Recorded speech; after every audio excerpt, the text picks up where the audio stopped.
Hello everyone, welcome back to my YouTube channel. I hope आप सभी अच्छे होंगे। आप सभी के लिए मैं मोस्ट इंपॉर्टेंट सीरीज लेके आई हूँ जो कि विगत वर्षों में क्वेश्चन पूछे गए, मतलब प्रीवियस ईयर में, उसमें से भी जो मोस्ट इंपॉर्टेंट है, बार बार पूछे गए हैं और पूछे जाने की अति संभावना है, मतलब पूरी पूछे जाने की पूरी पूरी पॉसिबिलिटी है।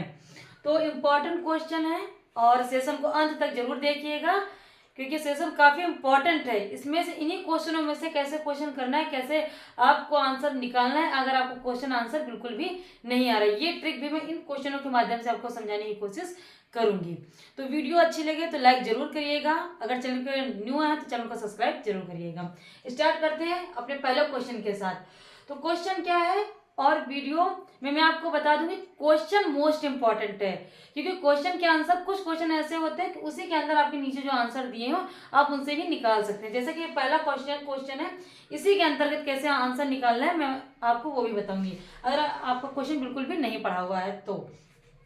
अनुसंधान एवं प्रकाशन में नैतिक व्यवहार हाईलाइट कर रही हूँ कि ऐसे भी आप एग्जाम में देख सकते हैं कि नैतिक व्यवहार पर ध्यान देने के लिए एक मिशन के साथ यूजीसी द्वारा निम्नलिखित में से कौन सी प्रमुख पहल की गई है। क्वेश्चन ध्यान से आपको समझना चाहिए। जीवन कौशल या मूल्य प्रवाह या जीआरपी या केयर या दीक्षा, ठीक है, इनकी फुल फॉर्म जरूर याद कर लीजिएगा। और एक और पॉइंट नोट करके रखिएगा, जो भी करंट में योजनाएं चलाई गई हैं शिक्षा से रिलेटेड, उनको आप उनकी फुल फॉर्म, उनका किस क्षेत्र में चलाया गया है, उनका क्या लाभ है, इन सब चीजों को जरूर आप अच्छे से देख लीजिएगा। जैसे इनकी आ जाती है कभी कभी फुल फॉर्म मैचिंग वर्ड के तौर पे आ जाती है, नहीं तो कौन सा इसमें से राइट है ये भी आ जाता है, तो इनकी फुल फॉर्म भी जरूर देख लीजिएगा। इस क्वेश्चन में मैंने फुल फॉर्म भी पूरा ऐड किया, वैसे तो क्वेश्चन ही ऐसा आया हुआ है। Guidance documents on good academic and research practice, consortium for academic research and ethics है, digital infrastructure for knowledge sharing, Diksha की ये है, ठीक है। तो अब नैतिक व्यवहार मैंने ये क्लू पकड़ा है इस क्वेश्चन का। अब नैतिक व्यवहार से देख लीजिए कौन सा इसमें से लग रहा है कि आपका टॉपिक कौन सा आंसर हो सकता है। तो जीवन कौशल नैतिक व्यवहार से कहीं ना कहीं मुझे नहीं लग रहा है, ठीक है। मूल्य प्रवाह, मूल्य आता है आपका क्या, नैतिक व्यवहार के रिलेटेड। फिर केयर का फुल फॉर्म क्या था, consortium for academic research and ethics, ethics हमारा नैतिक व्यवहार से रिलेटेड है। उसके बाद क्या आता है, digital infrastructure for knowledge sharing, ठीक है, ये हो गया। उसके बाद आता है, हाँ ये आपका हो गया। तो आप इसमें राइट करिए कौन कौन सा है। मूल्य प्रवाह नैतिक से रिलेटेड है, guidance document for good academic and research practice, ये आपका राइट है। उसके बाद consortium for academic research and ethics, ये आपका राइट हो जाता है। इसमें क्या, digital infrastructure for knowledge sharing, इसमें कहीं लग रहा है नॉलेज शेयरिंग के लिए, कोई नैतिक व्यवहार कहीं नहीं लग रहा है। जीवन कौशल वो भी कहीं ना कहीं नहीं लग रहा है। उसके बाद अगर आपको इसमें नहीं समझ में तो ऑप्शन देख लीजिए, अगर इसमें कंफ्यूज है कि ये नहीं हो सकता ये नहीं हो सकता, ऑप्शन देख लीजिए। A, C, E, ये तो कहीं से नहीं मैच कर रहा है। A, B, C, D, A, B, C, D, D तो कहीं ना कहीं है, इथिक्स इसमें आ रहा है, तो ये तो नैतिक से होगा, तो ये भी नहीं सही है। B, C, D, मूल्य प्रवाह, गाइडेंस और ये इथिक्स वाला, ये राइट हमको मिल रहा है। तो आपका राइट कौन सा हो जाएगा, ये वाला। और बी मूल्य प्रवाह और ई दीक्षा, ये कहीं ना कहीं नहीं लग रहे हैं। आई होप इसमें आपको ये ट्रिक काफी अच्छी लगी होगी। ओके, उसके बाद नेक्स्ट क्वेश्चन, सेकंड क्वेश्चन आपका, सुनामी से क्या आशय है। सुनामी से क्या आशय है, सुनामी किसको बोलते हैं। जब ऐसे क्वेश्चन आते हैं तो हमको उनको क्या करना पड़ता है, उनको तोड़ना पड़ता है। संधि विच्छेद आपने हिंदी में देखा, सिर्फ वैसे ही करना पड़ता है। सु का मतलब होता है बंदरगाह और नामी का मतलब होता है विनाशकारी। तो इसमें से क्या है, किसका मतलब निकल रहा है, बंदरगाह से। तो महातटीय तरंग, तो तरंग सागरों के पास जो होती है महातटीय तरंग उनको बोलते हैं तटीय तरंग। बंदरगाह का कोई मतलब नहीं निकल रहा। महासागरीय तरंग इसमें भी नहीं निकल रहा है, निकल रहा तो किसमें निकल रहा, पोताश्रय तरंग। ऐसे आपका राइट आंसर हो सकता है कि पहले हम वो देखें जो आंसर आपके नहीं बन रहे हैं, पहले उनको कट करेंगे। ऐसे अगर क्वेश्चन आते तो उनका अर्थ निकाल के या गलत वाले को पहले काट के फिर राइट आंसर तक हम पहुंच सकते हैं। उसके बाद next question most most most important question है, और ये जो यूनिट है ये हायर एजुकेशन, उससे 5 क्वेश्चन आने होते हैं, वो हमेशा आते हैं और इन टॉपिक से रिलेटेड, इन्हीं टॉपिक से रिलेटेड क्वेश्चन हमेशा पूछे जाते हैं, मोस्ट इंपॉर्टेंट है। अगर आपने ये टॉपिक नहीं पढ़ा है, ये यूनिट नहीं पढ़ी है, तो इस वीडियो के माध्यम से मैं बताना चाहूंगी कि इस यूनिट के क्वेश्चन आप जरूर देख लीजिए, इनकी थ्योरी भी आप देख लीजिए। जैसे कि क्वेश्चन पूछा गया, निम्नलिखित में से भारत के किस शिक्षा आयोग ने यह पाया है कि यह सुस्पष्ट है, ये स्टेटमेंट है कि यह सुस्पष्ट है कि यदि उच्चतर शिक्षा में आमूल मूल सुधार नहीं किया गया तो हमारा प्रशासन, तकनीकी प्रगति, हमारे बौद्धिक मानदंड और सामाजिक उन्नति आदि सभी बहुत गंभीर रूप से बाधित होंगे। आंसर ढूंढने के लिए मैं आपको बता रही हूँ ट्रिक। इसमें से आपको कुछ नहीं पता, ये ऑप्शन बिल्कुल आप ब्लैंक हो, लेकिन इतना जरूर पता है कि उच्चतर शिक्षा किस आयोग को बोला जाता है, उच्चतर शिक्षा, ठीक है। और इसमें किसने प्रशासन की तरफ प्रगति की ओर बताया था, थोड़ा बहुत आपने समझ लिए गेस कर लीजिए। कोठारी आयोग किस सन में बना था, आपको ये पता होना चाहिए, ये बना था 1964 में। ओके, हंटर आयोग 1882 में, 3 फरवरी 1882 में। उसके बाद राधाकृष्णन आयोग 1948 में, ठीक है।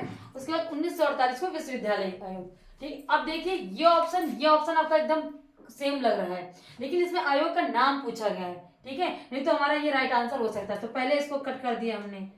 हंटर आयोग 1882 में, वो बिल्कुल ये स्टेटमेंट नहीं दे रहे हैं। राधाकृष्णन आयोग ये हायर एजुकेशन है, मैंने बोला ना विश्वविद्यालय शिक्षा आयोग है, तो इनका भी ये स्टेटमेंट नहीं है। शिक्षा को बढ़ाने की आगे कोशिश करने की बात कही गई है। अगर आपको थोड़ा बहुत पता होगा कोठारी आयोग क्यों बना था, तो वो शिक्षा में देखने की कोशिश कर रहे थे क्या समस्या है, किससे थोड़ी सी शिक्षा में थोड़ा सा परिवर्तन करके उसको गुणवत्तापूर्ण शिक्षा बनाई जाए, ठीक है। ये स्टेटमेंट इन्हीं का है, कोठारी आयोग का। तो राधाकृष्णन आयोग भी गलत हो जाएगा, क्योंकि ये और ये सेम एक है, दोनों ऑप्शन कट हो गए। अगर आपको थोड़ा सा कंफ्यूज हो रहा था इसमें और इसमें, तो हंटर आयोग भी आपका कट हो जाएगा। राइट आंसर आपका हो गया 1964 कोठारी आयोग, ठीक है, ये आपका राइट आंसर हो जाता। उसके बाद नेक्स्ट क्वेश्चन है, प्रभावी संप्रेषण हेतु एक अच्छी शब्दावली को प्राप्त करने हेतु अधिगमकर्ता को किस पर आश्रित होना चाहिए। क्वेश्चन वेरी इजी है, ऐसे क्वेश्चन आपके 2023 के पेपर में फर्स्ट शिफ्ट में आपका पूछा गया है, ठीक है। शिक्षकों पर, पीछे बेंचों पर बैठने वालों पर, जिसको बैक बेंचर बोलते हैं, या उनकी स्वयं की पहल पर, लास्ट डी है आपका बाहरी अन्य शिक्षकों पर। तो ऐसे क्वेश्चन है कि हम किस पे आश्रित रहते हैं, शिक्षकों पर, बैक बेंचर्स पर बिल्कुल नहीं, हम अपने आप पर डिपेंड रहते हैं, तो उनकी स्वयं की पहल पर आपका राइट आंसर हो जाता है। नेक्स्ट क्वेश्चन आपका है, प्राचीन काल में भारत के दक्षिणी भाग में निम्नलिखित में से किसने अधिगम और शिक्षण केंद्रों के रूप में अपनी सेवाएं प्रदान की। क्वेश्चन ध्यान से पढ़िएगा, आंसर एकदम इजी है।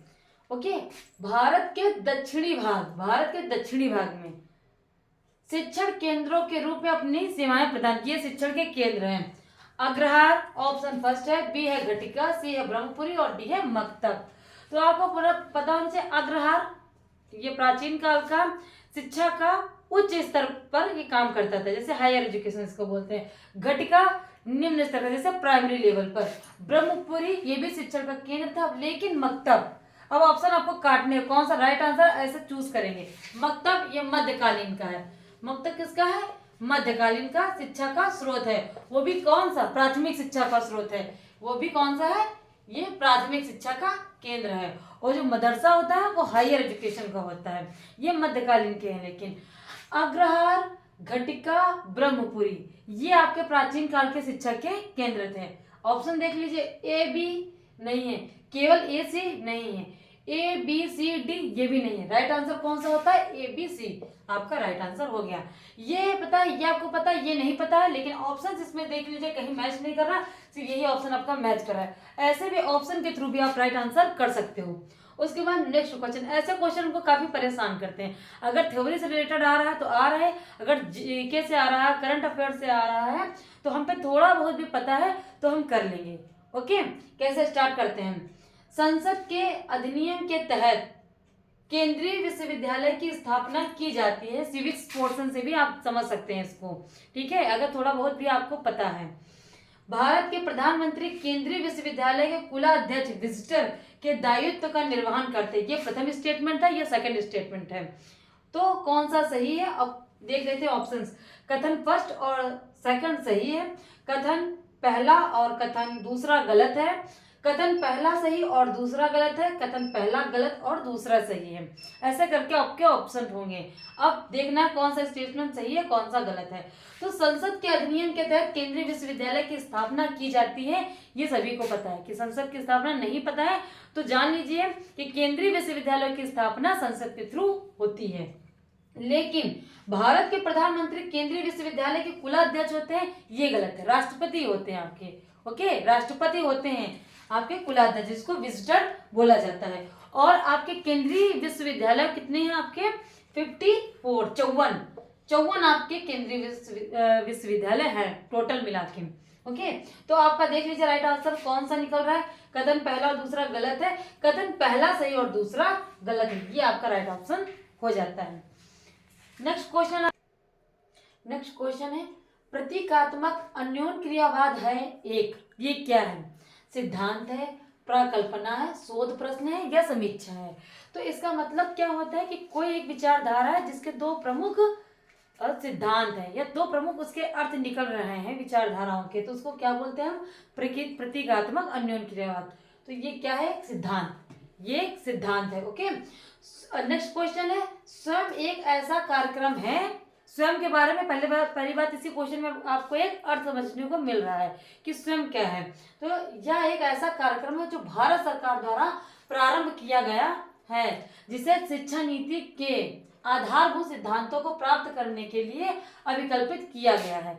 आपको ये पता चल गया कि स्वयं किसने स्टार्ट किया? तो भारत सरकार ने स्टार्ट किया है। ये क्या है, किससे रिलेटेड है स्वयं? तो शिक्षा से रिलेटेड एक पहल है भारत सरकार द्वारा। तो इसमें तीन क्या है, तीन इसके क्या है? आधारभूत सिद्धांत हैं। तो कितने इसके सिद्धांत हैं? तो तीन आधारभूत इसके सिद्धांत हैं।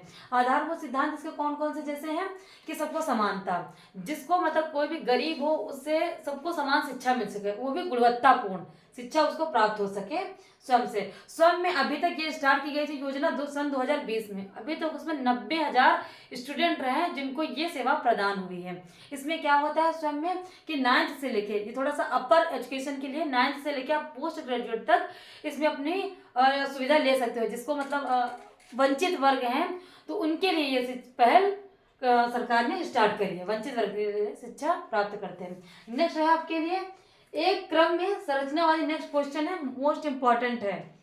एक क्रम में संरचनावादी अधिगम उपागम के 5 चरणों को व्यवस्थित कीजिए। ऐसे क्वेश्चन हमको एग्जाम में इतना परेशान करते हैं, काफी टाइम टेकिंग होते हैं। या तो आपको थ्योरी आपने अच्छे से कंप्लीट कर रखी हो, या तो आप उनका मीन्स अच्छे से निकाल लेते हैं, तभी आप इन क्वेश्चनों को कर पाएंगे।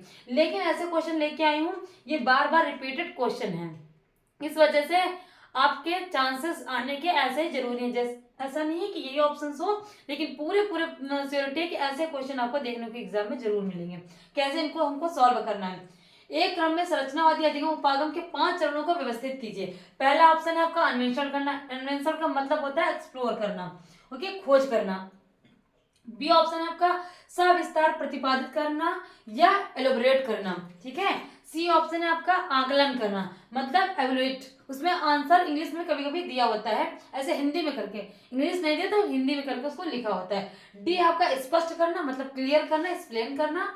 ये है काम में लगाना, ये इंगेज करना। तो कैसे है संरचनावादी मतलब या रचनावादी? अगर एग्जाम में कुछ भी आता है तो घबराइएगा नहीं, इसका मीन्स वही होता है रचनावादी। तो रचना करने में सबसे पहले क्या होता है? संरचनावादी का मतलब ये होता है कि जो चीज बच्चों को या स्टूडेंट को या विद्यार्थी को पहले से पता हो उस पर काम करना, ठीक है। अब हम सीरियल बनाते हैं कि हमको कैसे खोज करनी किसी चीज की जिसके बारे में हमको पहले से पता हो। तो ऑप्शन है आपके ABEDC, ये आपका राइट नहीं होगा। क्या अन्वेषण पहले करेंगे? नहीं, पहले हम अन्वेषण नहीं करेंगे। पहले करेंगे हम क्या करेंगे कि हमको पहले काम में लगाया जाए, काम में लगाया जाए, पहले हमको इंगेज किया जाए, किसी काम में हमको लगाया जाएगा। जब हम काम करेंगे तभी तो उस पर खोजेंगे, उसको देखेंगे। अगर हमारे पास समस्या नहीं, कोई चीज नहीं है, तो पहले किस पे काम खोजना स्टार्ट कर देंगे? पहले हमको काम मिल गया। अब ये हम ऑप्शन देखते हैं, काम मिल गया, पहला ही ऑप्शन में पकड़ ले, ई वाला सही हो जाएगा हमारा। तो ई काम में लग गए, उसके बाद उस चीज की खोज करेंगे हम, उसमें हम खोज करना स्टार्ट कर देंगे, कैसा क्या है रिसर्च करना स्टार्ट कर देंगे, एक्सप्लोर करेंगे। उसके बाद उस चीज को जब हमने एक्सप्लोर कर लिया तो हमके उनके एक एक पॉइंट को हम स्पष्ट करेंगे, क्लियर करेंगे, उसको हम जानेंगे। ये के बाद करेंगे हम बी सविस्तार प्रतिपादित करना है, मतलब इलेबोरेट करना, ठीक है, सविस्तार करना, उसके हर चीज का वर्णन करना, ठीक है। उसके बाद आपका आ जाता है आकलन करना, मतलब मूल्यांकन करना। इसका मतलब होता है मूल्यांकन करना, इंग्लिश में होता है एवोल्यूशन। ओके, इस तरह आप राइट कर सकते हो आंसर्स को। तो डी ऑप्शन आपका हो जाता है, फोर्थ ऑप्शन आपका राइट हो जाता है। आई होप आपको ये सेशन अच्छा लगा होगा, और वीडियो अच्छी लगी हो तो लाइक करिएगा। इसके सेशन आगे और हम आपको अपलोड करते रहेंगे video. Thank you for watching my video.